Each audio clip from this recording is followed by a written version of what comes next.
नमस्कार, मैं नंदराम पालीवाल, सह-आचार्य राजनीति विज्ञान।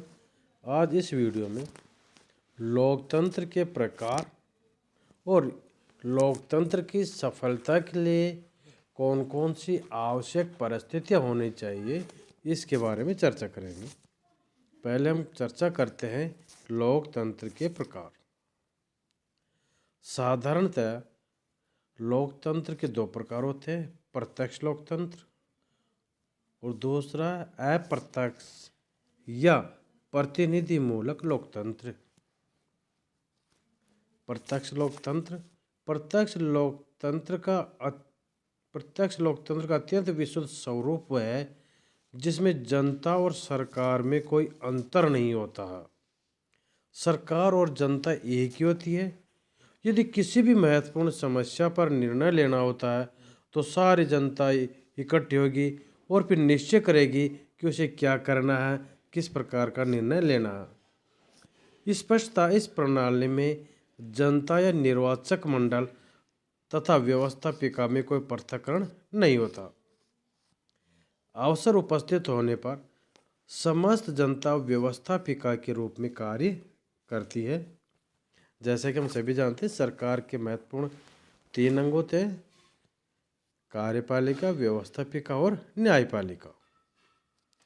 यद्यपि और लोकतंत्र का आदर्श स्वरूप है, तथापि यह स्पष्ट नहीं है कि बड़े बड़े राज्यों में जहाँ नागरिकों की संख्या करोड़ों में होती है, वहाँ क्या प्रत्यक्ष लोकतंत्र संभव है। यह केवल नीचे के स्तर पर अल्प तथा नियंत्रण योग्य जनसंख्या में ही क्रियान्वित किया जा सकता है, जहाँ पर जनसंख्या कम है। वर्तमान समय में स्विट्जरलैंड की केवल 5 कैंटन हैं, वहीं पर प्रत्यक्ष लोकतंत्रात्मक शासन प्रणाली प्रचलित है। संपूर्ण जनसंख्या को शासन में प्रत्यक्ष रूप से संबद्ध करने की 4 विधियां: जनमत संग्रह, आरंभक, प्रत्यावर्तन तथा लोक निर्णय। यानी प्रत्यक्ष लोकतंत्र में समूची जनता ही सरकार होती है। जनता इकट्ठी होकर के कानून बनाती है, उनको लागू करती है और निर्णय लेने का कार्य करते हैं। लेकिन जहाँ बड़े बड़े राज्य हैं, जहाँ जनसंख्या करोड़ों में है, वहाँ पर यह प्रत्यक्ष लोकतंत्र संभव नहीं है। लोकतंत्र का दूसरा रूप है अप्रत्यक्ष या प्रतिनिधिमूलक लोकतंत्र। प्रत्यक्ष लोकतंत्र सरकार का बड़ा ही आकर्षक स्वरूप है और यही लोकतंत्र का आदर्श स्वरूप भी है। इसका कारण यह है कि इसके अंतर्गत जनता से निरंतर परामर्श लिया जाता है। वास्तव में जनता स्वयं ही सभी प्रकार के निर्णय लेती है, किंतु इसके बावजूद अधिकांश आधुनिक राष्ट्र राज्यों में प्रत्यक्ष लोकतंत्र का अस्तित्व संभव नहीं है। अतः आधुनिक राज्यों में किसी न किसी प्रकार का प्रतिनिधिमूलक लोकतंत्र पाया जाता है। सरकार के इस स्वरूप में मतदाता सरकार पर अपना नियंत्रण तो रखते ही हैं, किंतु प्रत्यक्ष रूप में नहीं। वे स्वयं निर्णय नहीं लेते हैं और न ही कानून बनाते हैं, यह कार्य उनके प्रतिनिधि करते हैं। अतः प्रतिनिधिमूलक लोकतंत्र में प्रतिनिधियों का निर्वाचन अत्यंत महत्वपूर्ण कार्य है और यह निर्वाचन के माध्यम से ही किया जाता है। जनता अपने कुछ प्रतिनिधि चुन लेती है जिनसे विधानमंडल गठित होता है और यह विधानमंडल जनता की ओर से कानून पारित करता है और शासन पर नियंत्रण रखता है। इस प्रकार अप्रत्यक्ष लोकतंत्र में जनता की इच्छा का निर्माण तथा अभिव्यक्तिकरण निर्वाचित प्रतिनिधियों के माध्यम से होता है।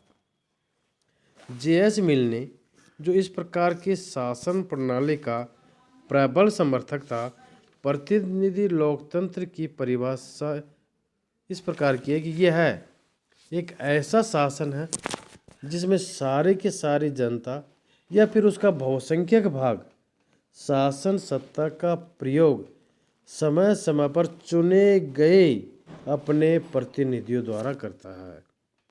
यानी अपने प्रतिनिधियों द्वारा जो चुन के भेजता है वो। ये थे लोकतंत्र के रूप।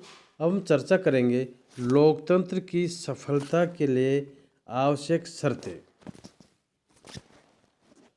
लोकतंत्र अत्यधिक कठिन शासन प्रणाली है। इसकी सफलता के लिए एक विशेष प्रकार का वातावरण आवश्यक है और उचित वातावरण के अभाव में विकासशील देशों में लोकतांत्रिक मूल्यों की सुरक्षा करना कठिन प्रतीत हो रहा है। कोरी तथा अब्राहम ने लोकतंत्र की सफलता के लिए 4 तरीकों का उल्लेख किया है, जिनमें पहला है सरकार व नागरिकों की गतिविधियों का विधि के अनुसार संचालन होना, आपसी मतभेदों का निवारण, वाद विवाद एवं विचार विमर्श होना। तीसरा, मतभेदों का तथ्यों एवं तर्क की कसौटी पर परखा जाना। और चौथा, बहुमत से निर्णय लेना। पीटर मर्कल ने लोकतंत्र की सफलता के लिए कुछ शर्तें बताई हैं, जैसे रहन सहन का अपेक्षाकृत उच्च स्तर, उपयुक्त मात्रा में सामाजिक व आर्थिक समानता, स्वतंत्र व बहुल समाज तथा आधुनिक दृष्टिकोण। अब हम प्रमुख रूप से लोकतंत्र की सफलता के लिए कौन कौन सी परिस्थिति आवश्यक है उनके ऊपर चर्चा करेंगे। उनमें हम पहले ले लेते हैं कि लोकतांत्रिक भावना। किसी भी देश में लोकतंत्र की सफलता के लिए आवश्यक शर्त यह है कि उसके नागरिकों में लोकतांत्रिक भावना होनी चाहिए। लोकतंत्र में आस्था होनी चाहिए। आस्था के अभाव में उसकी सफलता शंकास्पद होती है। आइवर ब्राउन ने इसे लोकतांत्रिक धारणा पर अत्यधिक बल दिया। लोगों में लोकतंत्रात्मक आस्था ही पर्याप्त नहीं है, अपितु यह भी आवश्यक है कि वे लोकतंत्र की रक्षा हेतु सतत प्रयत्नशील रहे। दूसरा बिंदु, जनता का उच्च चरित्र। लोकतंत्र की सफलता के लिए जनता का चरित्र ऊंचा होना चाहिए। जनता में सत्यता, सहनशीलता, निस्वार्थ, ईमानदारी तथा सार्वजनिक कार्यों के प्रति रुचि होनी चाहिए।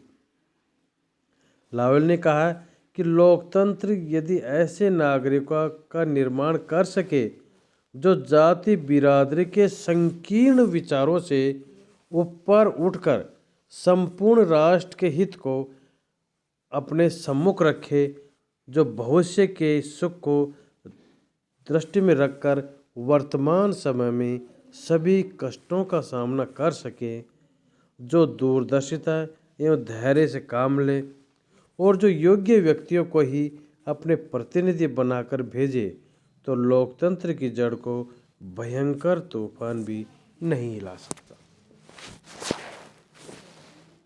तीसरा बिंदु, जनता की जागरूकता। लोकतंत्र की सफलता के लिए जनता की जागरूकता आवश्यक है। नागरिकों को अपने अधिकारों तथा कर्तव्य के प्रति सदा जागरूक रहना चाहिए। लास्की ने कहा है कि सतत जागरूकता ही स्वतंत्रता की कीमत है। अब है शिक्षा का उच्च स्तर। लोकतंत्र की सफलता के लिए नागरिक शिक्षित हों तथा शिक्षा का स्तर काफ़ी ऊंचा हो। सही दिशा से ही लोग इस योग्य हो सकते हैं कि देश की राजनीतिक, सामाजिक और आर्थिक समस्याओं को ठीक ढंग से समझ सके और उनके संबंध में स्वतंत्रता पूर्वक निर्णय ले सके। वस्तुतः शिक्षा सफल राजनीतिक जीवन की कुंजी है। सहयोग एवं सहिष्णुता की भावना।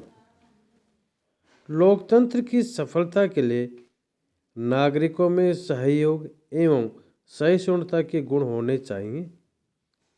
लोकतंत्र बहुमत का शासन है। यदि बहुसंख्यक वर्ग अल्पसंख्यकों के प्रति उदारता का व्यवहार न कर उसका दमन करेगा, तो शांति भंग होने का खतरा बना रहेगा।